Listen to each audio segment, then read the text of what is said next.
Hello and welcome to episode 8 of Unstoppable, the podcast. With me, your host, Kerwin, and today we are getting in the Shark Tank, the deep blue waters with Steve Baxter from Australia's version of Shark Tank. What a lot of you may not know about Steve is at the age of 23, in 1994, he invested $11,000 of his savings in a startup that was an internet service provider business that he grew and ended up selling for a number of $1 million. And then in 2001, Baxter teamed up with one of his schoolmates, an Australian technology entrepreneur, Bevan Slattery, to launch his second startup, Pipe Networks, which later sold to TPG for hundreds of millions of dollars. This guy is a mover and shaker in the entrepreneurial and the startup space. Not only has he got a wealth of experience which makes him a pedigree, he's also giving back at a very high level to Australian entrepreneurs and Australian startups with his success and his experience. This episode is sure to give you insights and ahas about Steve that you never even knew before. So sit back, relax, grab yourself a cup of coffee,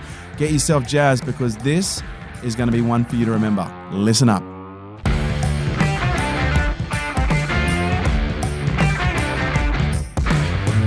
Mr. Steve Baxter, the Shark Man. How are you, Steve? Good, thanks, Kerwin. How's yourself? Yeah, good.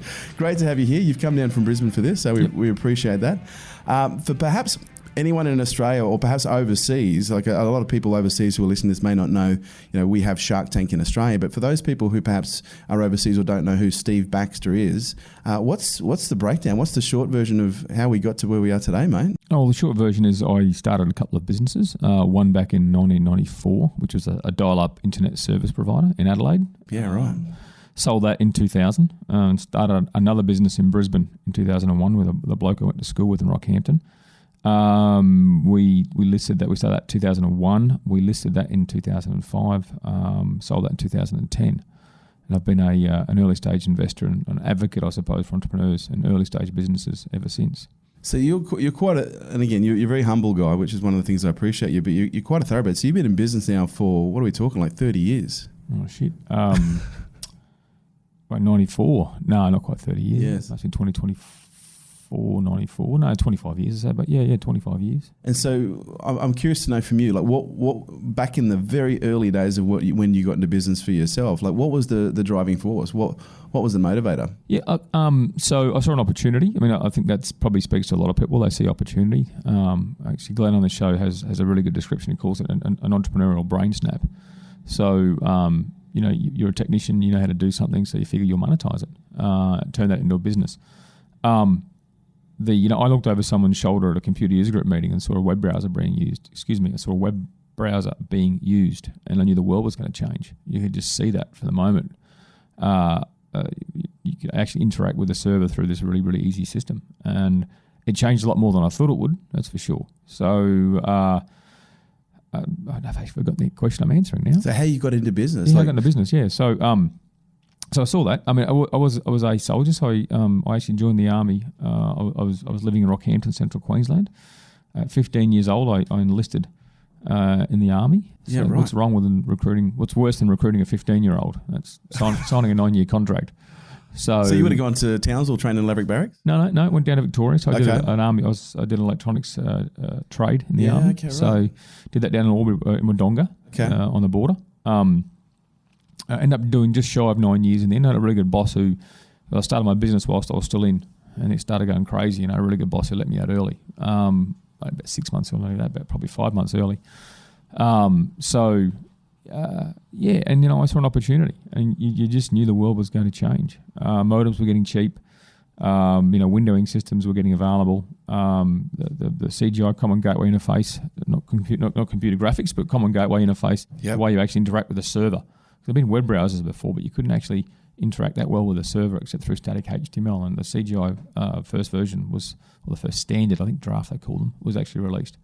And I saw that being used and just thought, this is going to be amazing. Yeah, right. So you studied computer science with the army? No, I didn't. Not with the army. No? So I was an electronics technician. You're right. Yeah. So the most things I was trained to fix a lot. Everything from missile systems to tank fire control to I did a radiation protection course at Lucas Heights. So I was a certified radiation protection officer. But for the most things I fixed were compasses and binoculars. No shit. Yeah, those things that should point north but don't occasionally. Yeah, right. The thing to make things look bigger. So yeah. So how was it when this came about?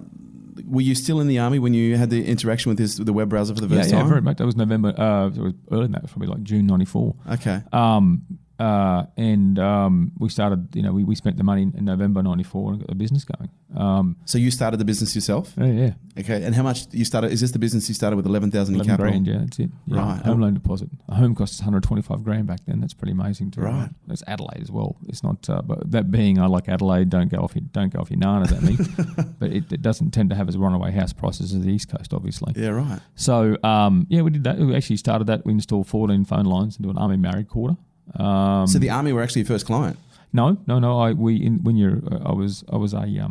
I wasn't married at that point in time. We were recognised de facto, so we actually were qualified for a married quarter from the army. So we actually qualified for a house. Oh, right, got it. So a rental, a cheap rental, effectively. Yep.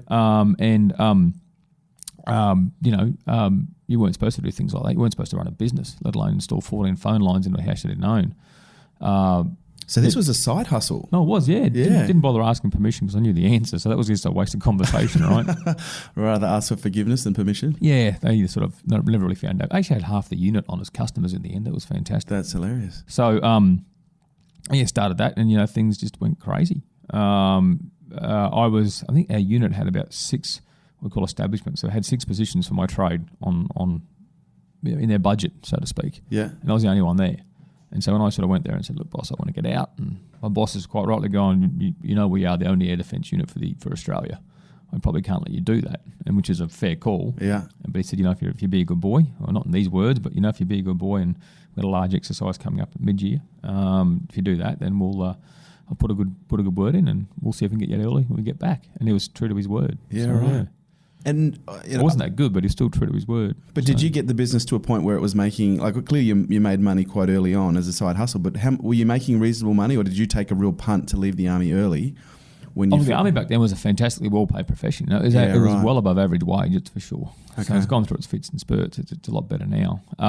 So it was a risk, that's for sure. My wife was a legal secretary, and she came on as the bookkeeper for the business. Okay.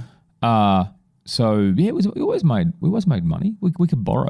It was interesting too, right? So we could actually borrow from banks to actually fund our growth. Right. Which is not something you can do much nowadays. Yeah, it's very difficult. So we'd often pay back our debts within. We get like a 3-year personal loan, and we guaranteed against the equity in the house, which wasn't much. Yeah. We bought for 125 and sold for 180 after 6 years. So it wasn't a great deal of equity in the house at any stage.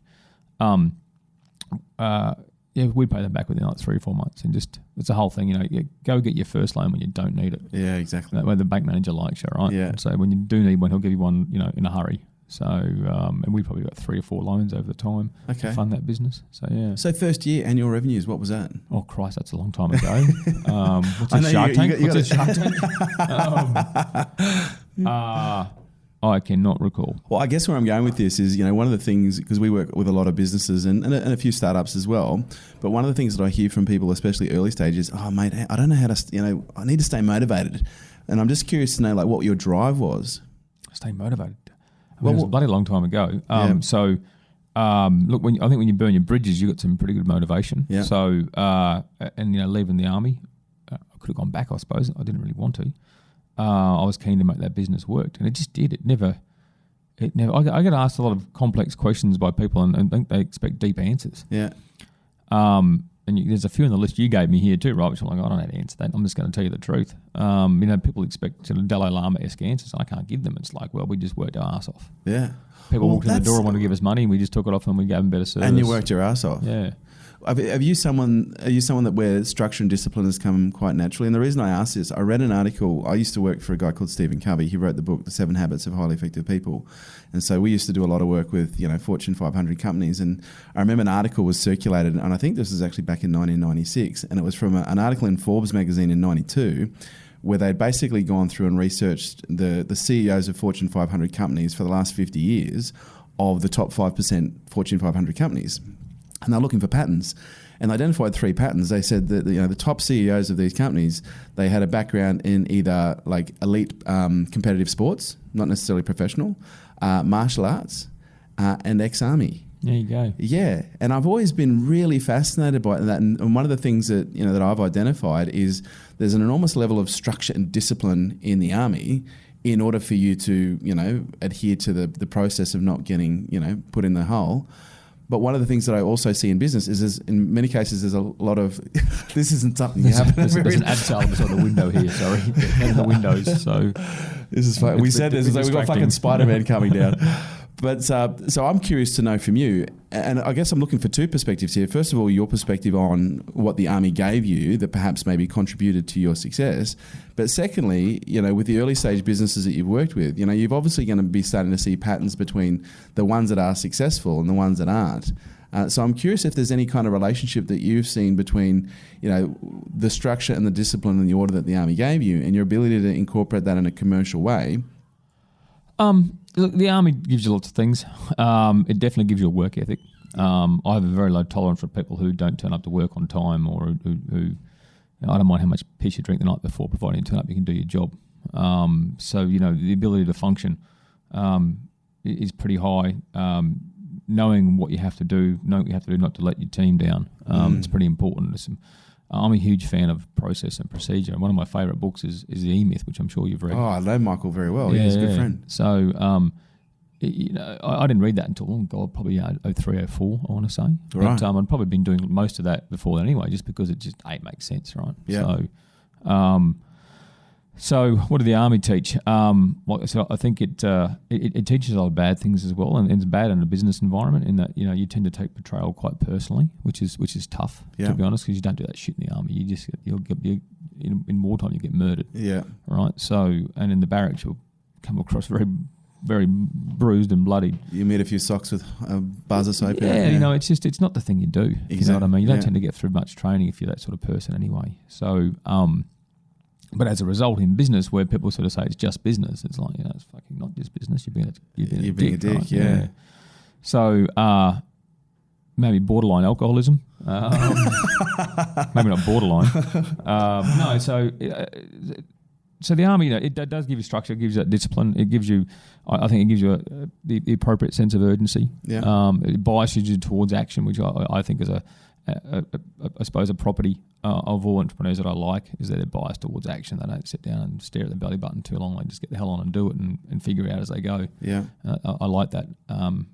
Inside the realms of being clever, I like that attitude. So, and because you do a lot of early stage investment now, not just on Shark Tank, you have your own fund. I believe you have your own fund. Is that right? Oh, it's mostly it's our family money. Okay. We help manage some other funds, but very small acceleration funds for the most part. And so with the work that you've done on Shark Tank, with the work that you've done with the fund that you've got, and just being in business in general, like what have you identified are like some of the key traits that are required? And I think you've probably hinted towards some of them already, but like when you're looking at someone pitching you, like what are the characteristics within their personality that you're looking for? Yeah, you can't tell in an hour and a half. Yeah. And that's the most you'll get with them. In general, we tend to look at people because people blow businesses up, to be honest, more than markets and other external factors. And then we look at the understanding of the market, the problem that they're actually trying to solve, and the willingness of the market to pay to have that problem solved and how much. And then the idea is well, your third idea is going to be one that works anyway, right? So it's not necessarily your first one anyway. So the idea, not so much. I mean, if you're a smart person with a big problem in a big market, they're not going to have a dumb idea. Okay. If they are, they're going to change it pretty fast and something that's clever. Yeah. But I get a lot of people walk up on the street now on Qantas lounges or an aircraft or something and sort of say, I've got an idea, I'd like to pitch you. And I say, well, you should do it. Oh, I didn't even tell you. I said, well, I'm probably not your customer, so why the hell do you want my opinion? Yeah, right. So, it's the only one who gets an opinion in business is the customer. And that's the person you need to talk to fast, early and often. So that's very important. Okay. And in terms of like someone's ability, and again, I know this is going to sound like a rote question, but ideas, dime a dozen, execution, is that something that you're finding is quite rare? Oh, what does that say? Execution. I fucking couldn't have. Jesus Christ. That's our Riversea Labs sort of. They're a Riversea Labs t-shirt. So execution is exceptionally important because it doesn't matter. If you're not executing, you're probably a university professor. Yeah, right. So sit back and constantly invent things and never actually get them out there. We don't need that. We need people actually, solving problems. Yeah. Necessity is a mother of invention. Invention didn't create necessity. Yeah. So, or rarely creates necessity. So, it's all about execution. You can't execute, you're screwed. Yep. Okay. So your first business, you started it for $11,000. That business, is that the one you sold to TPG? No, sold that to Aussie Mail in 99. No kidding. Yeah. Do we mind if we ask the transaction value? Like, what was it? What you sold it was for? 2 tranches. Yeah. Jesus, I can't remember it now. The second one was based on a multiple. So, Christ, what was it? Did you do well? Yeah, we didn't do too bad. It was around about the 5 mil. Okay. Christ, honestly, Kern, that's terrible. I'd have to recall. I remember back in those days we had 50% CGT. There was no 50% discount on your capital gains tax. Right. So it wasn't as healthy a transaction, So when you pay half that to the tax man, it's not as much. It's actually gutting, to be honest. So about 8 months later, it changed, right, for the CGT discount. Kidding? No, I only wish I was. Let me tell you. So look, can't complain. If you like where you are now, you honestly can't change a single part of your past, right? Yeah. Because that's just going to wreck everything. So we are lucky in many cases that worked out. So I think it was, I have to remember. Sorry. No, that's cool. So let's call it. You sold it for a couple $1 million, and and for some people it's like, okay, that's the holy grail. Whether it's 2 million or 200 million, to exit a business, as an entrepreneur, that's like very few people actually do that successfully and come away with actually more money than what they've actually spent to get it to where it was. What was the first thing? Did you go and buy something? Did you like, right, what's next? Like what was going through your head? Well, we'd already paid the house off. We had an investment property we'd purchased, at least one, I think. Came back to Brisbane after we sold that business, and we came back to Brisbane. It was an Adelaide-based business. Okay. Are your roots in Brisbane? You're a Brizzy boy? Yeah. Brisbane. Okay. Or Queensland anyway, but yeah. So we came back and we bought a house to live in. Found a nice house down on the bay in Brisbane. Put some money into managed funds. Some Wally at one of the big 4 banks lost half that for us. God bless him. That's where I got to not trust those sort of people. Mate, this is too long ago. No idea. I mean, we had enough left over. So I think Bev and I, we both put initially about 50 grand in the hat to start Pipe, and I think it got to about 130 each of us in loans which we paid back down about 50 or 60 at float time. So I had definitely enough left over for that. But we had good holidays and stuff. And, okay. Did you? Because I'm going to imagine, because how long were you building that business before you sold it? We're in that business 6 years. 6 years. Yeah. Was there a significant amount of sacrifice, like in terms of not taking holidays, like working extra hours? First year, 18 months, probably we wouldn't, didn't pay ourselves much. We took probably a couple of years to move past the average wage, 30 grand. And I think at the end, That's interesting. There's lots of sacrifice, right? I went from about the size I am now, went from about 85 kilos up to 130 kilos. So I didn't look after myself. I've never been the most naturally fit bloke ever, to be honest. Yeah, right. And when you're working 6.5 days a week and there's a Hungry Jack's and McDonald's down the bottom of the hill on the way home, that's a liability. Yeah. So so one regret I've had was probably my health. I don't think it's going to keep me in good stead in my later years, to be honest. But I've fixed that now. But I think a lot of people make too much of a big deal of health. That's a weird thing to say. So you see health fanatics. Give me the shits. They're like culinary and health fucking Marxists.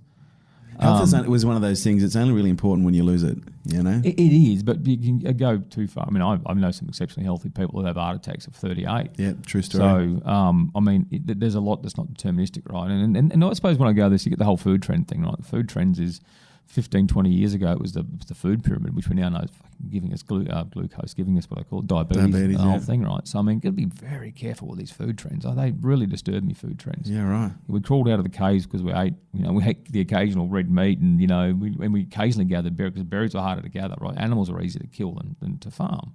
So we grew as a species because we had certain things. So you just can't throw millions of years of evolution away and think that, well, because we're here now, it's all different. Yeah.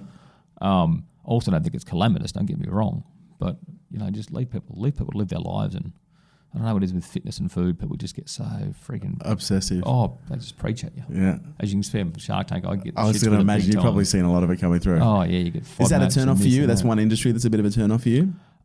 Look, not necessarily, to be honest. I mean, there was one really good vegan, it was pre-prepared vegan meals, actually. We've actually got them in the fridge at home. They're fantastic. Well, I put meat and pulled pork and bacon and shit with them because that makes them taste better. But for me, one thing I learned my weight loss journey was that carbohydrates are just the evilest thing ever. Yeah. And if I'm going to have carbohydrates, I'll save them for beer. Yep. So... invest wisely. Yeah, so, and they're exceptionally low. They're like all full of pulses and stuff, so they're very low carb meals, which is... they taste good. Yeah, right. So I don't give a, I don't really care what they are. I'll eat food because it tastes good or for some other reason. But because some part of the society says it's FODMAP or gluten or vegan or whatever, I'm just like, I can care less. Who fucking cares as long as it tastes good? Yeah. Something you mentioned earlier in your first business, you said it took maybe 3 or 4 years before you took more than a $30,000 wage out of the business. What I'm curious to know is, I'm going to assume the business was making money during those 3 or 4 years.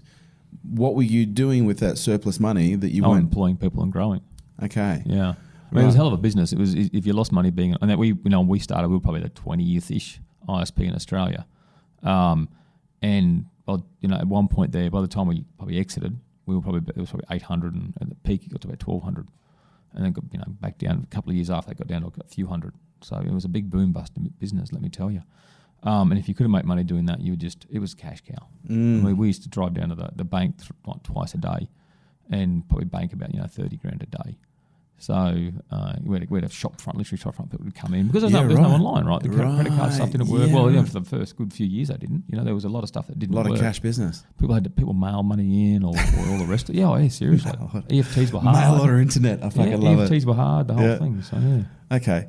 Because I am curious to know if reinvestment is something that you see as lacking in a lot of early stage entrepreneurs in this day and age. Because, I think the internet has bred a lot of things that have been very good. And I think it's also bred some balance in the equation where people get used to being able to access information at the drop of the hat. And they get this instant gratification mentality where they think they're entitled to have what they want very quickly, whether it be information or fucking, vegan meals online.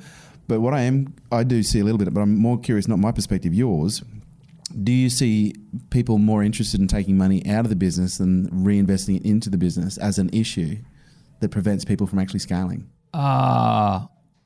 We tend to ignore those people now. We've learnt very early that if you're a founder wants to be paid a high wage, or you're currently on $200,000 a year, therefore you've got to maintain that. How possibly can you leave your business, your job? That's and a fucking red flag, isn't it? Oh, it's an absolute red flag. It's just runaway screaming. So that is, it's whenever I had another important point to make there, which I've forgotten. So you don't tend to see that other than in the wages, to be honest. Yeah. That tends to be most prevalent there. So, people, some red flags for us when we're doing due diligence is, if you've got personal expenses mixed up with your business, it's just dead to us. Yeah. If you've got a shoebox full of receipts, you can go and get sorted. Yeah. You shouldn't be doing that sort of stuff, right? So there's some absolute red flags for us when we're looking at businesses about why we just will walk away regardless of anything else. And what stage is financial management important to a business? Definitely when you've got someone else's money in it. Yeah. I had a really good. There's a bit of irony in what I'm about to say next. So, yes, it's very important. It's that important in our first business that we chose our first accountant wisely. He was the closest one to our house. So location. Yeah, but he ended up being the best thing ever. He was a suburban CPA. Yeah, right. So he gave some great advice, and the last piece of advice he gave was, "This business is too big for me. Go get a real accountant." And so fired himself because he knew he wasn't appropriate, which is a sign of an awesome professional, right? So and one other piece of advice he's got is never use your business as a cash register. At the end of the day, you pay, you get your revenue, you pay your staff, you pay all your bills, you pay yourself a real wage or whatever you determine that to be with respect to reinvestment. And then any of that money you take as a dividend, right? You just don't pull it out the top end. So, and you see lots of people doing that. Well, we don't so much. As soon as we see it, we just stop working on them. Yeah. Just walk away, and there's lots of investments out there. We'll just look at something else. Apple is famous for, and I'm going to get this number wrong, but I hope I get it right. I think they have about $86 million in cash. Billion, sorry. That's what am I saying? I knew I was going to get it wrong. It was a self-fulfilling prophecy.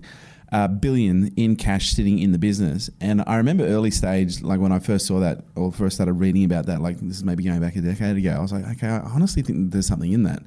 But I'm curious to know from your perspective how, and again, this. Well, they have that cash in the business because America's got such a poor system for returning dividends to shareholders, right? Yeah, In Australia, we have imputation credits, which means you see a lot of and that's a problem as well. Yeah. So you see a lot of the excess cash that businesses generate or retain get paid back out to shareholders because it makes sense because you get that imputation credit, right? Yeah. The US don't have that. So as a result, businesses tend to keep cash because otherwise too much gets wasted or paid in tax. So they'll keep that to grow instead, which is sort of good, right? Well, so, that's more where I'm going. Like, to me, it seems like an incredible insurance policy where, if you've got, whether it be a $286 billion, cash buffer or a 10 million cash buffer or a 200,000 cash buffer, like, to me, it seems like, and I'm just curious on your perspective, it seems to me like it's very good business practice not to be constantly trying to suck all the money out of the business, whether it be for reasons for scale or, just trying to service your own. There's the fat Labrador syndrome too, right? You'd know that one, wouldn't you? Where people get fat and bloated and lazy. Well, dogs will eat what you give them. Yeah. If you know what I mean. Yeah, you take right. the food away, they'll get lean. Yeah, right. So, and in the business sense, for me, the fat Labradors, sorry for Labrador owners, the fat Labrador syndrome. I love it. Let's go. Fat Labrador syndrome is, if you want the animal to be fit, you'd give them less food. So if you want your business to be lean, you don't sit there and say, oh, we missed sales this month, bugger. We'll get it next month. Because we've got enough money in the bank, who gives a shit? We'll still make payroll. Yeah. Right? No, you got to be leaner than that. It's like, holy shit, we've only got like 6 weeks worth of money in the bank. We can't do that again. Yeah. And so taking out enough to keep that business really super lean. Yeah. And you do that you don't have to literally take it out, but you have to make it available. Psychologically speaking. Well, make it available to operating part of the company. But if you're constantly going to underwrite losses in the business because you're just lazy, I'll whip the team next week. If you know what I mean, instead, then there's thoughts both ways. I understand where you're coming from, but there's a fat Labrador sort of school of thought. I think that's a great point to round it off. Jim Collins calls it productivity paranoia. I don't know if you've read Great Boy Choice. I don't actually read business. I try to avoid business books like the plague. Yeah, right. Well, I read so many excerpts and articles and others. You can do that online. You read so much crap online every day. Not crap stuff. So if I'm going to actually read books, I'm going to do it because I enjoy it. So I like zombie apocalypse. I like space sci-fi. I like post-apocalyptic. Alternate universe stuff. So fantastic. I don't read them. You listen to them on audiobooks nowadays, right? But so I read very few business books, mostly just because I just can't be bothered. Well, Jim Collins talks to your point, the fat Labrador, but he calls it the productivity paranoia. And he refers to Bill Gates' famous memo of, I think it was in 1998, where they just had their biggest year ever. And Bill Gates wrote my nightmare email. I don't know if you've heard of this, where he wrote an email. The memo went out to the entire team because everyone's like celebrating. Yeah, we just had our biggest fucking year ever, fat Labrador. And he goes, guys, I just want to share with you a dream that I had last night. I woke up from my dream last night where Apple came in and they completely overtook our market. We started losing customers. We started losing revenue. And he painted this nightmare scenario that when you read it, like, holy fuck. Like, it actually kind of shakes an employee to the core. To keep people lean, to keep people sharp. But I'm curious to know if that's more of a capital principle or a psychological principle or more of a combination of both. Because to me, I'm a big fan of cash buffers, but I run my business like I'm going broke. Even if we have millions and millions and millions of dollars in the bank, I run the business as if I'm going broke. Oh, I've seen your offices here, mate. It's awesome. You must have millions in the bank. Look at this. We actually, yeah, well, there you go. But we smart. But to give you context, we only moved into this in August of last year. We scaled in this little 167 square meter office for like 7 years, where we had people fucking working in the broom closet. I'm just pulling the piss. It's all good. So look, when you're on top of, when you're in a position like Microsoft was, probably still are now. You've got to be self-aware of your competition. I mean, that's very prudent. I think that's just a CEO being very prudent, saying, guys, we're not as good as we think we are, right? We're one hit away from being, irrelevant, which is what Google almost did to them, right? Which is why they fought so hard against Google and Netscape, and others like it. So, which is why they got smashed up so bad in the antitrust stuff, as they should have been. So, no, I think this is very prudent. But I think nowadays, and we call this disruption, right? You can be aware of disruption. It's a bit of a throwaway term. But it's also one of the reasons that I like supporting early stage and advocate on behalf of early stage businesses is because if you're a running business, there's very little like the government, for example, or policy can do to affect what the hell you do. It's like, government, keep the hell out of my way. I'm just selling stuff. I'm doing a good job. Employing people, piss off. The one thing you do take notice of is someone stealing your customers and your revenue. Right. So from my perspective, when I talk to government and policymakers, I'm like, let's not care about running businesses, except to take regulation away from the poor bastards because there's too much of it. Let's just concentrate on actually getting more people to start new businesses, and let's not make sure they're well educated and they've got the right business mindset. Then just let them go. They'll do the innovation. They're the innovation grains of sand in the oyster, right? So, and if the big guys don't fix their shit up, then these guys will take their business, and that's all well and good, because if you don't react to your customer, you don't deserve the customer. So, very prudent of Bill Gates, and nowadays it's more that modern disruption which is being forced onto people by smaller companies. Yeah, right. So, when you sold the first company, how long did it take before you decided to put your toe back in the water? So came back to Brisbane 2000. Yep. It was late 2000. So early 2001. I went and got a job for 14 weeks. I was programming routers at APT. Yeah, right. Yeah. How did that I just wanted happen? to decant. I just get over it. Yep. I really like being on the burned tools. out, maybe, or yeah, probably. Look, I like being on the tools, to be honest. Right. There's some big networks around, and one part of me wanted to see how bigger companies did it. Yeah, and right. the answer is poorly. Which is usually the way. Didn't last there very long at all. I can tell you some toe-turning tales. I mean, I think I started work there. The day before September 11 happened, if you know what I mean, to give you some context. And so, the world changed at that point, right? Lots of stuff happened. I still remember seeing the big network operations center, APT, where they basically turned off all the network responding. They had these huge big screens in there. Instead of the network on there, they had the news coverage, which is sort of ridiculous. But, it was amazing to see. That sort of taught me that these big guys are just literally are clueless. They're actually really, really bad. And then caught up with an old schoolmate from Rocky, kicked some ideas around. I'd actually a lot of pipe networks I'd actually done at my first business in South Australia. So we built peering and interconnect exchanges, which is a sort of wholesale. It's a wholesale telecommunications product that providers use to connect to each other. A little bit of data center stuff, and that was the sort of genesis of pipe networks. Right. And we started that in November 2001. Right. And your own capital? Yeah, own capital. Yeah. What was your starting capital to get that business going? Yeah, it was $50,000 each. So right. Okay. Grand. I think we got up to like $130,000 each at one point. But Right. we could have paid that down to about 70 by the time we listed. Okay. So we did that. We started. We rented some space, about 260 meters, 160 meters, something in Brisbane, and we built a small data center, small office, and we started to connect customers. Not very well at first. It took a while. Fat Labrador syndrome. We had about 12 months rent free, and so that got us a little bit sort of complacent. And we got 6 months into the rent free, we're like, oh shit, we better go and do something. We better find some customers to pay for this jaunt. And then one thing led to another. We got a lot of requests for customers to get better value, higher speed connectivity services, and we started getting into dark fibre. So we actually started building our own telecommunications networks. And that was fantastic. It was hard. It was bloody really, really good money. So we used to, back in the time there, for like 100 megabit service across town, for example, from Optus or Telstra, they'd charge corporate customers like $16,000-$17,000 a month. It was $50,000 set up, $15,000-$16,000 a month on a 3-year contract, right? And it'd be like $70,000 to build this. You could literally dig the street up and build it for $70,000.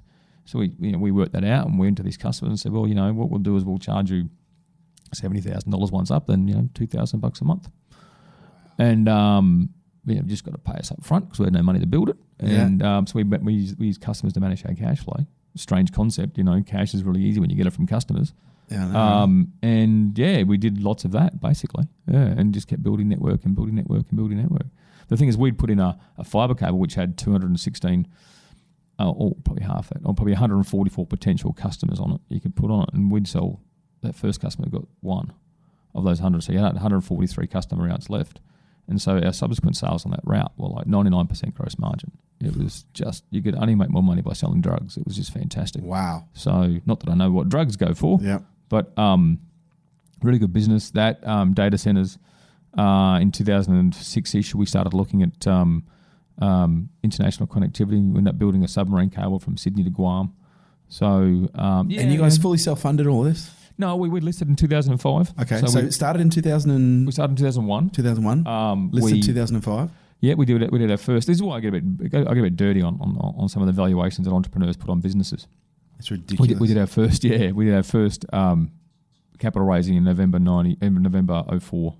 Pre-IPO capital raising, raised $500,000 on a 5 mil post, saying 10% of the company, easy number. We were forecasting to have $890,000 net profit after tax for that following June 30. Right. How much? $890. Right. And we screwed up. We actually had 1.4 mil. Right. So, and so you look at that when you work out 5 to 1 PE ratio, for Christ's sake, right, for that investment. And that's net profit after tax, not some other bullshit form of profit like EBIT or EBITDA or whatever it might be.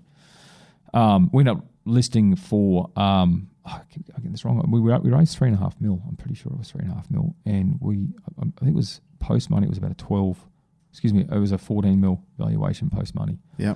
So we ended up raising $90 million in equity for that business over the years and $40 million in debt. So it was good, but how much of it did you guys give away? Like to the point where we didn't give away, we sold it. Sorry, how much equity did you? Good, great correction. How much equity did you ultimately dilute yourself down to? You and your partner. We're about 13% involved, almost 14%. Right. I want to say. So was that before selling out to TPG then? Yeah. Yeah. Right. So, it's about 900 shareholders in the company at that point, I want to say. It wasn't that many because all the hedge funds came in. Something we were trading at $5. The buyout was for like $6.30, and I think we're trading about $6.20. And so all these hedge funds came in just to make that 10 cents on the share sale at the end. Right. And all these funds, not so much hedge funds, and all the brokers didn't exactly cover themselves for glory because they went to their customers who were going to, on the Tuesday, we're going to actually basically get a $6.30 check. And they went to the customers on the Monday and said, guys, this may not happen. It's $6.20 now. You should take it now. Which I get that, except they didn't say, because if I sell it for you today, I get a commission. If it gets sold tomorrow, I get no commission. So these guys are just turning over our shareholders' equity, which is not untypical of stockbrokers. Excuse me, I've got no rule. I think as a class, they lack some morals. So, yeah, right. And so then you ended up selling out what year to TPG? Was that? That was 2010. Well, it was late 2009. It settled in March 2010. And that was a $373 million sale. Yeah. Which is, that's massive, mate. It was fun. It changes the... changes the game. When you see your bank balance tick over, it's interesting, that's for sure. Yeah. So, yeah. What was the first thing you did after you sold? Was there something you always wanted to do? Did a print screen, right, and stuck it to the wall. It's no check or anything, right? So, I sort of said, look, we're not going to do anything for 6 months. Okay. Anything big. Yep. So we bought a holiday house up in the Whitsundays, which we've still got. I bought a plane. Oh, so you're a pilot? Yeah. Right. So I learned to fly when I was in the US. So I actually left as a full-time exec of Pipe in 2008. I went work with Google in California for a year, building sort of multi-terabit fiber networks between them. As an overqualified intern, or no, I didn't finish. I didn't finish high school, right. So I was exceptionally underqualified, to be honest. There was all sorts of problems getting me there because I didn't have a master's degree in computer science and this whole thing. So that broke their heads. But they headhunted me effectively, I suppose, to some degree. It made it all work. So I know I built sort of multi-terabit data systems, networks between their sort of big secret data centers, effectively. So I tried to. It was a bit hard internally. And I learned to fly when I was living in California in 08, 09. Right.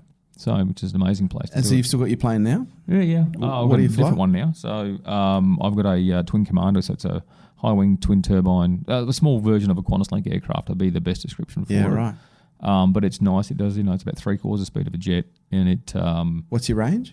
It's about 1,000 nautical miles. So that's great. It's Australia, right? There's no fuel where you land, essentially, so you can't often do that. Right. There's typically no fuel where you land if you go into interesting places anyway. So there's airfields with no fuel.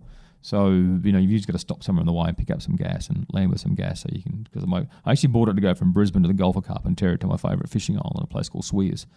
And there's a nice airfield there, and we go there once a year and get on the... have a boys outing, you might say, and do some fishing.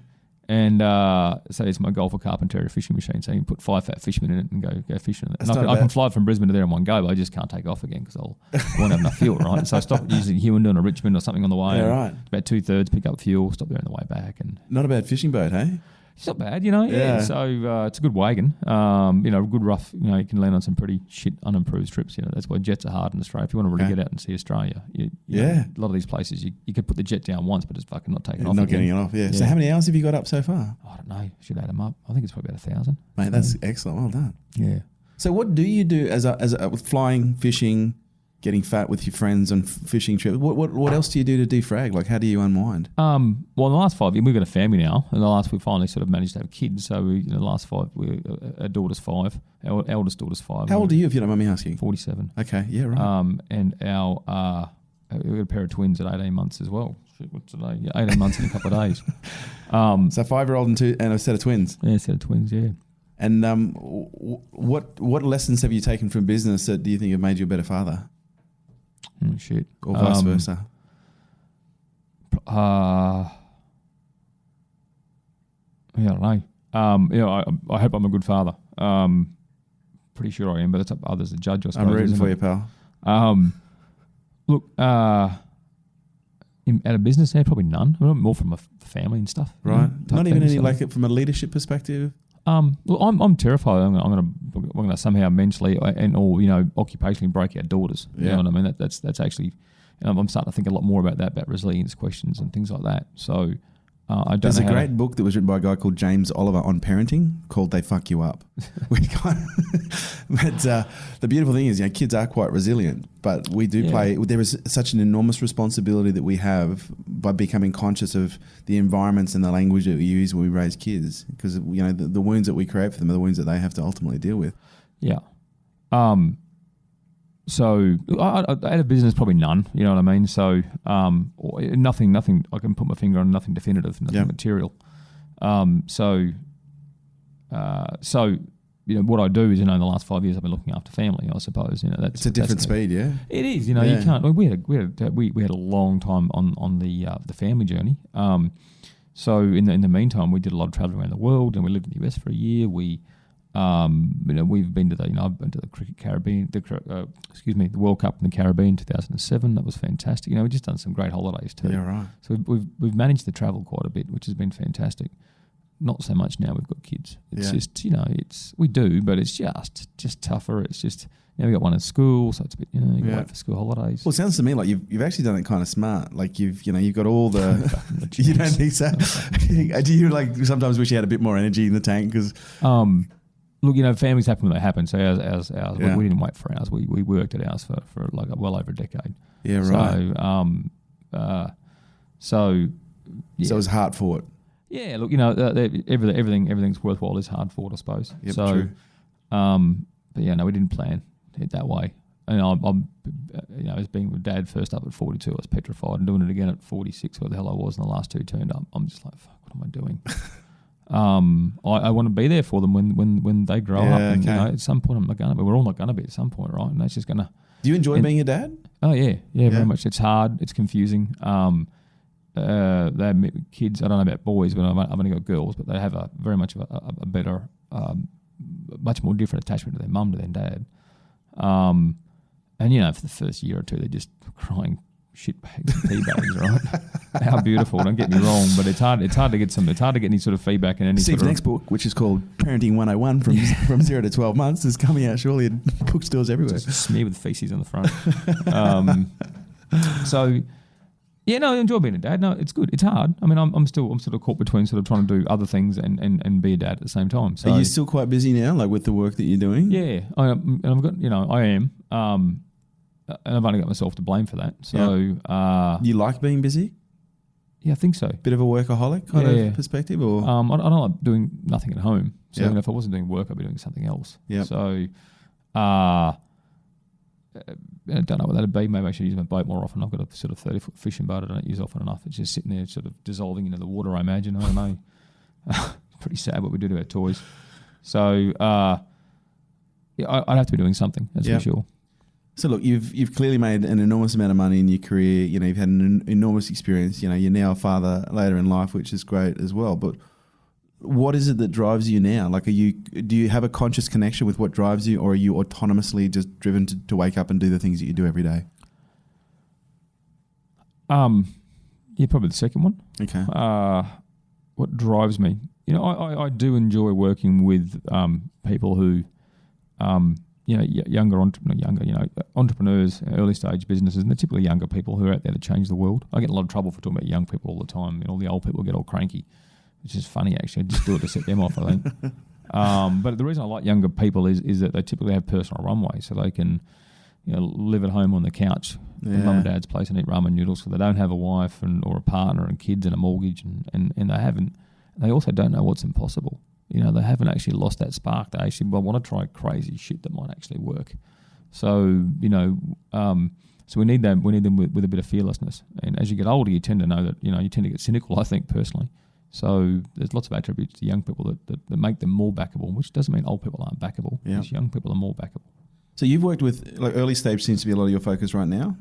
Do you work much with established businesses? I have in the past, but not so much. I mean, a large part of our portfolio sits off in traditional, investments. So it's only a smaller part that sort of plays over in this space. Okay. So traditional business investments, you mean, or traditional? Traditional investments. So we got Macquarie Private and someone else, and gotcha. and, got a few managers there. So they sit down. We give them a target interest rate, and they come back and they get it, and it allows us to sort of keep doing what we're doing, I suppose, in some respects, day to day. And then in this sort of more hot and frothy early stage spaces, when we deploy, we've only got limited funds to deploy. We're not there's no endless funds there. I don't want to deploy other people's money. That just I'd rather not. So have you only invest your own capital? Yeah. So we have raised some small funds from high net worth for Accelerator in Brisbane. So we put about 22 or 23 teams over 3 years through a program. Okay. That we only raised I think it's 2.3 or 3.2. Right. So that sounds like seed investment for those. Yeah. I mean, So I'm one of the 31 investors in that. We've got some really good people involved in that, and so it's more a way to hog tie people to mentorship, to be honest, or maybe golden handcuff them to mentorship. How do you find that accelerator space? Because I considered playing there for a while with excess cash, but obviously the delinquency rate and the failure rate is so incredibly high. Of those 220 odd businses that you work with, like, what's the hit rate? 22. Sorry, 22. Sorry, yeah. fuck. I was going to say great with numbers. Yeah. I have a bookkeeper for a reason. Like, of those 22 businesses, like, what's been the hit rate so far? Because I'm assuming they're all early stage. They all were. Very early stage. Yeah. So we do talk about $60,000 to $100,000 investments on roughly $1 million sort of top line, which is probably overvalues some, undervalues others. Okay. So if you look at a straight mark to market on that, so if you look at the last time they sold shares, which is how you should value a portfolio. But it's doing quite well. It's doing well over 30% year on year in that respect. And there's no liquidity events out of them yet. Okay. So that's all at risk still. Okay. And we just started the last cohorts. We just started the last 8 out of those 22. Shouldn't say with the first 5. There's probably 27. Sorry, but yeah. We've got some businesses there just absolutely hitting it out of the park, to be honest. So value rate's high. Take a portfolio approach. One of the ways we've sold it to people, and when we're actually talking about the investment, is the fact that you can go out there and invest in 3 or 4 startups, or you can take a chunk of this fund and effectively get. We tried to do 3 cohorts of 10, and we weren't just doing any 10. So we still did 6 in the first one. There was a 5, there was a 6, there was a 7. I'd say we got 8. How's that for progression? We pick the portfolio. We've actually have other funds, non-investment funds, get deployed to actually accelerate them. So there's an investment fund which does the equity, and then there's actually an operations side which actually invests in people and teams to help them out. Yeah, and that does not pay for any of the investment. So it's a lot of leverage in the fund as well, a lot of leverage in the operation. Yeah, right. So 2 biggest mistakes you see businesses making, whether it be early stage or otherwise? You're not validating fast enough. So, the only person who gets to say if your idea is good is the customer, and that's only if they've used your product. Yeah. So validate as early as you can, as inexpensively as you can. That's not possible in all businesses. That's one. I'm probably paying themselves too much. Yeah, right. And things that blow businesses up at people. So a lot of that comes down to the expectations of what this business is going to give them. Okay.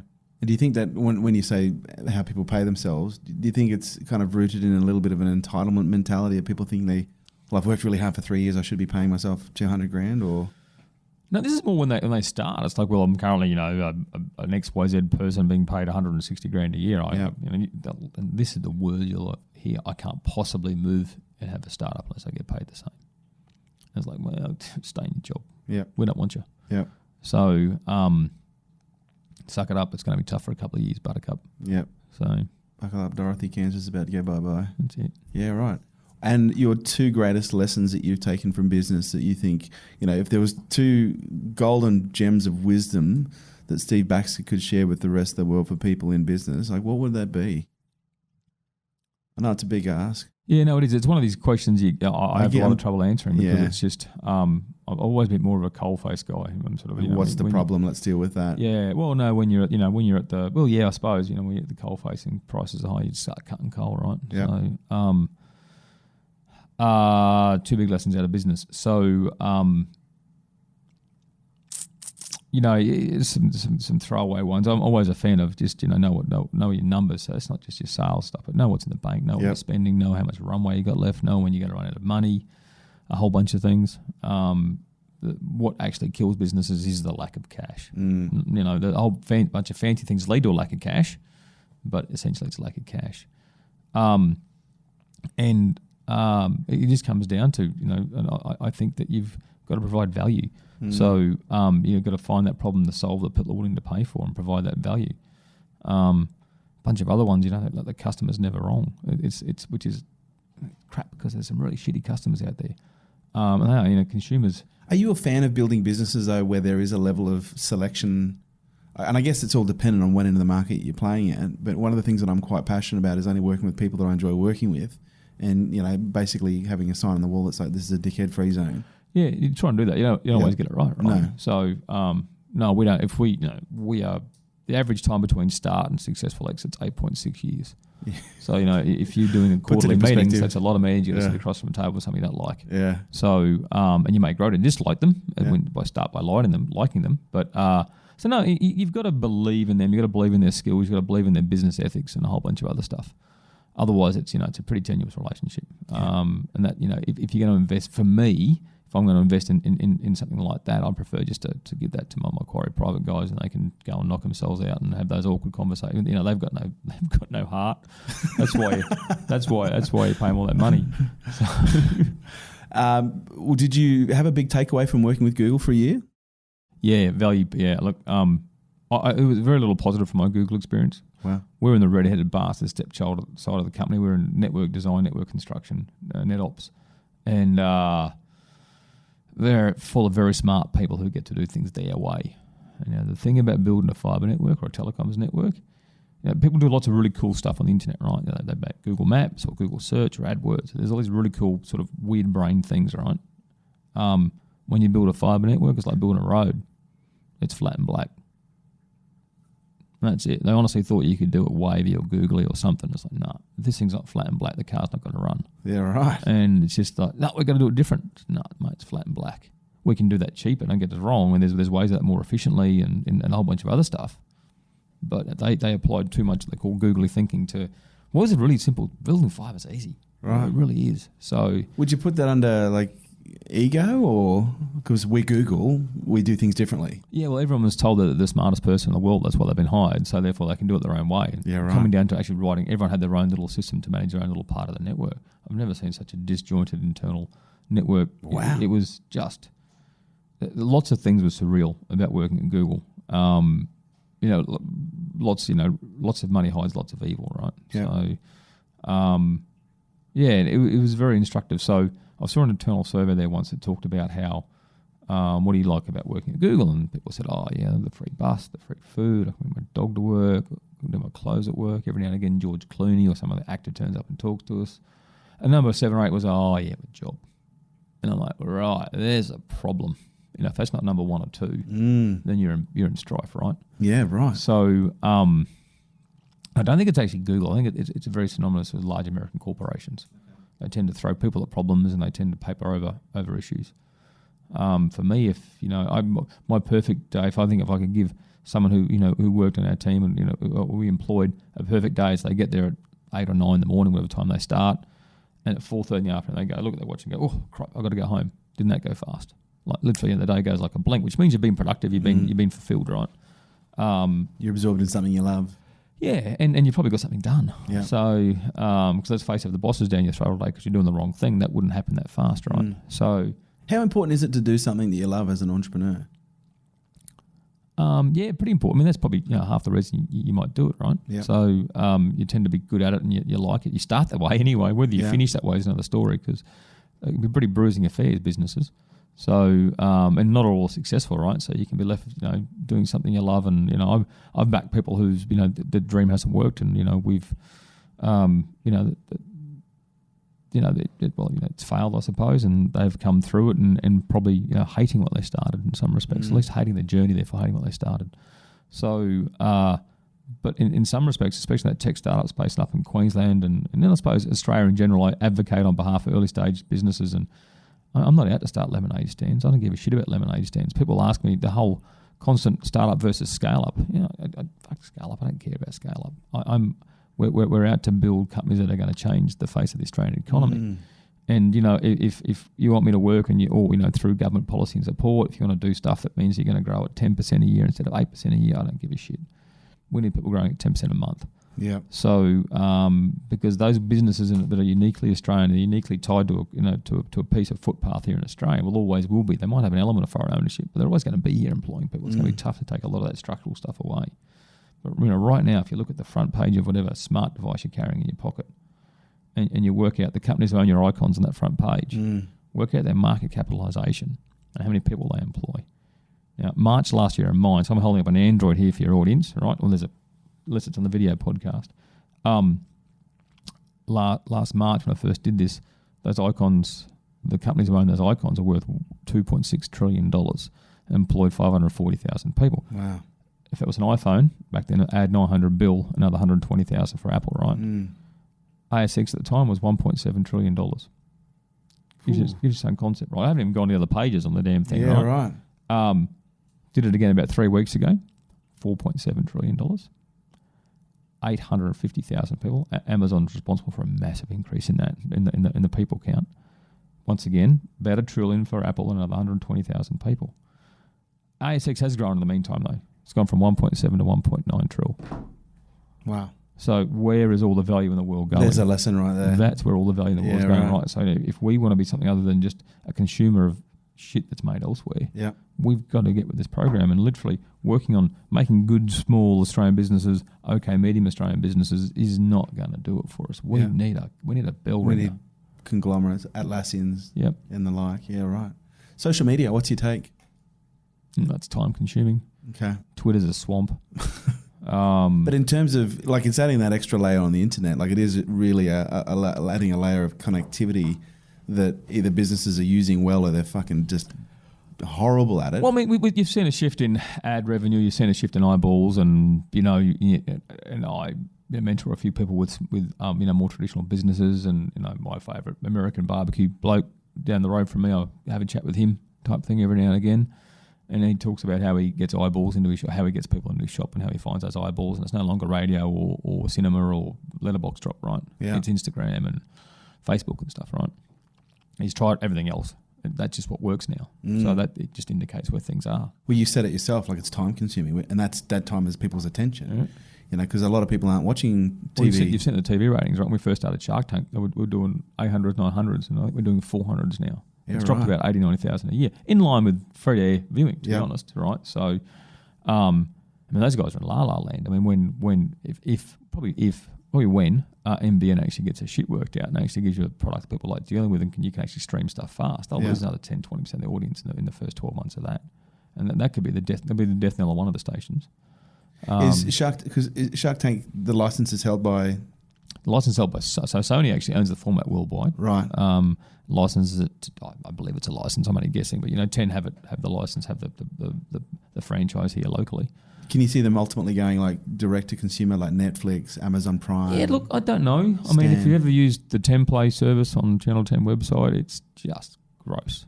It's horrible. Oh no, I've told everyone from the CEO down. But hey, you know, they're smart TV people. Do you think social media Said, you know. is going to be one of those things that businesses need to get a handle on? Like you talk about your barbecue friend, like, and I could rattle off a list of examples. Like we've had one client that does ductwork, right? And they first started working with us, they were turning over, or they were actually at negative 260,000. Within 4 months, we got them to positive 380,000, but then we got them onto Facebook. And 18 months later, they're doing 7.2 million. That's a ductwork company off Facebook. You know, I could quote a steel edging company that, you know, we've taken from 320,000 to 1.2 million. Again, just off Facebook. And I'm talking, you know, directional drilling, like companies that drill fucking holes. I have lots of directional drilling all the time. So yeah, right. Yeah, so, you know, we've got those companies that, you know, have made money. We've got guys off Facebook, people who grind concrete, you know, make money off Snapchat. And it's like the world, you know, from where I'm sitting, it appears to really be changing. In social media, some people are either really invested in it, you know, or they're like, oh, it's just one of these kind of fad things. But I am curious to know, like, if you think, you know, as a business in the emerging, you know, we're in 2018, like in 2001 or 1992, you know, you need to know newspapers. Okay, you need to know direct mail. You need to know radio. Like, I'm just curious, how important do you think social media is going to be as a business? You need to fucking know this shit if you want to succeed in 2018 and beyond. I think it has been for several years. So yes, I think it's important. Yep. Well, that was simple, wasn't it? Sort of say, if it's important, it's important. It's hard to put a nuance around that, right? Yeah, no, that's fair enough. So, look, lastly, mate, and thank you so much for your time. I've really enjoyed this conversation. But one of the things that's really important to us when we're scaling businesses is working really strongly on culture. And for you, the first business, you took that to how many people? It was 65. 65, yeah. And the second business that you sold? I just want to say it was damn similar. I think we probably got to closer to 90. I mean, I was a non-exec director in the end. I wasn't. Yeah. So I was probably got a little disconnected in the last year. But some people, they either grow something, it's like closer to 100, but yeah. It either becomes this adult daycare centre where it's like fucking, you know, constantly dealing with the children that are the adults, or it becomes this environment where there's some level of a moderate culture. You know, and Atlassian is being held up as the poster child in Australia right now when it comes to the, you know, greatest places to work, you know, 1.9%, you know, turnover of team. But I'm curious to know from your experience, like when it comes to the part of the scale, how important is culture to scale from you? It is okay. It is important. So on the scale side, so you've got to get your business to a point where you can actually affect a culture.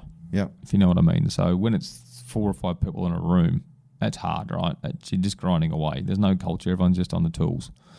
So, you know, it's probably more when you actually start to stratify, the culture gets more important, and you know that can be probably at the 6 to 10 people, if you know what I mean. You start to have a few different teams, but you know, so therefore you're going to sort of you're actually going to click together a bit because your teams work together, if you know what I mean. You can't all work in one group. That's inefficient, and so the culture then has to bind everything together. So. Look, culture is important. I'm actually going back to Adelaide this weekend for a reunion of my first business's staff that we're all getting together. We've done it a few times over the years. Yeah, right. I don't know why I go back to Adelaide in the winter. It's stupidest idea ever. But it's going to be freezing cold. But we had a very young culture back then. I started at 23 and you know, sold by the time I was, you know, well and truly 30, probably 28, 29. And we had a very young culture, which, you know, you probably couldn't do nowadays. It was involved a lot of alcohol and carry on. So, but you knew that, you know, there was a job expected. We had job expected of you. We had a very, I suppose, very tribal. You know, it was us against the world, and you know, and competitors be damned. So, culture is very important. I suppose we probably started setting that once we started, you know, put our first sub managers on, and so once you just started to stratify a bit, that's when it gets. So important. It was something that was within the sphere of consciousness of guys. This is something we need to make sure we get right, because you know, one bad apple. I think it just started. I think we didn't set out to have a culture, right? I don't think the same. Pipe had a very similar culture. You know, we were just a little bit older, so we just sort of, you know, we actually drank expensive booze instead of cheap booze, right? You know, and instead of chips, we got, you know, prawns. But you know, we used to party hard. I think, you know, and so they were still younger companies, and that's probably pretty common. There's a great company in Brisbane that does. They have a device-based app for it's called Tan, time and attendance, and they're an exceptionally young, cultured company. And they have literally keggers You go there, they get put beer kegs on. You go there for parties. Wow. So but they're kicking out of the park. No investment. Those guys are just ripping tearing all around the world. 4 really good young QT grads who just set the world on fire. Yeah, right. So culture is important. I'm not too sure if they actually wanted to do that. Yeah. Or it was just a reflection of the founders, right? Yeah, right. So quite possibly both. Okay. And Shark Tank, is Shark Tank something you really enjoy doing? Yeah, I do. I should be less honest at times because I've cop a flogging for some things, and they've edited me a little more in their version of my character this year. Okay. Anyway, so I think it's 100% true. I come across as grumpy, bullying, mansplainer, sexist pig. I've copped it all. And when I say we'll go get stuffed. The reality is that you see 8 to 11 minutes of probably an hour and 20 sort of interaction. Exactly, yeah, right. And a lot of you might have seen this, I'm not too sure, but a lot of entrepreneurs who are just doing the wrong thing are so bloody blinking, and you've got to give them a figurative slap in the face. Yeah, get them to wake the hell up and listen to the advice they're getting. Greater the pain, the greater the awakening. Yeah. So, if we wanted all sickly sweet advice, we'd have 5 Naomis on the panel, for Christ's sake, right? So there'd be no real advice offered. So. I have some tells when I lie, and I know that. Yeah. I don't know if I've still got them, because I've just learnt that I can't fucking lie. So, no, your business is shit. No, your baby's ugly. It's all good, right? Yeah, right. Have you had any investments pay off from Shark Tank yet? Yeah, very much so. Yeah, right. In the way that they do. So we've had one returns quite a few dividends. Probably at half the investment after 3 years. Probably half the investment capital in dividends so far. Okay. So it's a nice business. So how much capital? It's been going 3 years now. Shark Tank. How much capital have you put out as a result of the? Am I allowed to ask that kind of question? You certainly ask. Yep. We tend to qualify our businesses as sort of tech startup and not tech startups. We have different way we qualify our portfolio, to be honest. And so I would say to be around about the $1.5 million mark. That you've tipped in personally. Just thinking into because we don't actually split them that way, if you know what I mean. Right. So. Yep. Since that we got another, if the ones closed this season, might be closer to 2, maybe about 1.8, 1.9. What's the failure rate of in terms of due diligence? How many of those deals fall over roughly? First year, I'd 6 deals out of 8 passed. Wow. 5 should have. We've already screwed high. up with 1. Second year, 3 out of 12. Okay, that's more like it. Third year, 0 out of 6. Yeah, right. So, and this year will probably be 2 or 3 out of 8. Do the producers get pissed? Because I know they want a certain level of investment. As much as they want. It's not their money. Exactly. So. But I remember reading this on what's the other one? Dragon's Den. And I remember reading some of the contract notes about how they were required to invest a certain amount of money per year. And I remember thinking to myself, that's fucking ludicrous. That's never even come up. I don't think that's the case, to be honest. Right. So, okay. I know in the US for a while there that the TV station was actually taking part of the investment, and I think when Mark Cuban came in season 3, he said, "No, screw it, I'm not doing that." 2.5%, I think. Yeah, it costs a lot. I probably my staff on the Shark Tank DD and managers, so it costs probably $300,000 a year to maintain. We've got to get a return. There's got to be a return involved in that, right? So. And that's what a lot of people don't see, because you do hear some people wishing, well, not all the deals go through, but you're spending it all. It's not a fucking prize. No, it's exactly. An investment, right? It's like, exactly. You last the longest in front of the sharks. We should have to give you money. No, we shouldn't. Yeah. You're an entrepreneur. Earn it. Exactly. So, there's a lot of. It's TV, right? So you understand that channel. The Endemol who create it want to make good art. Channel 10 want good ratings. The entrepreneur wants good exposure, and maybe an investment, maybe some mentoring. And I personally want good investments. I see it as deal flow pipeline. The others, I think, have a different rationale to it. Yeah, right. So there's all these tensions that play, and you have to understand that. Some people just don't want a deal. Has it done good things for the personal brand? I think so. It's definitely increased my notoriety, visibility, I suppose. Yep. So it has done. I'm also, I don't think because of Shark Tank, but in Queensland, I'm Queensland's chief entrepreneur, which is an unpaid sort of 2-day-a-week government role. Right. But with that, I just advocate on behalf of entrepreneurs. I don't work with the government. I think the government's unchangeable. I think public service is broken, and there's very little that you can do. Very little that a guy who didn't finish high school can actually do to change the public service. And I think I can is just like tricking myself. So I get out there and I encourage people to start businesses. Yeah. I have this amazing bully pulpit, which if you know that term.